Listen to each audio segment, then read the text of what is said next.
Bir gün bir nəfər İmam Sadiq əleyhissalamın yanına gəldi. Dedi, Peyğəmbərin övladı, istəyirəm bir ticari iş görüm. Mənim üçün bir istixarə et.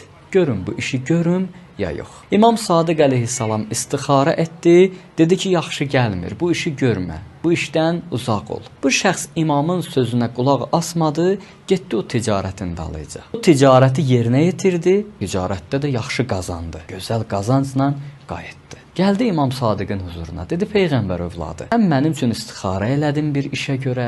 İstixarə pis gəldi. Amma o işdə mən gözəl qazandım. Özüm də təəccüb edirəm. Necə ola bilər ki, Peyğəmbər övladının istixarəsi səhv cavab verdi? Necə mümkündür? İmam Sadiq əleyhissalam təbəssüm elədi və ona belə buyurdu. Ey filanı, yadındadır sən getdin səfərə, qazandın, çoxlu ticarətlə məşğul oldun, gecəni gec yatdın, zöhr əsr namazını qıldın, şam, işanı qıldın, gecə gec yatdığına görə səhər oyana bilmədin, yadındadır? Bəli. Dedi, sənin o sübh namazını qəzaya verməyin dünyanı əldən verməyə bərabərdir. O ki, sən sübh namazını qəzaya verdin, sanki dünyanı əldən verdin. Bu şəxs dedi, bəli, Peyğəmbər övladı, bu baş verib. İmam buyurdu, bax, buna görə istixarə pis gəldi.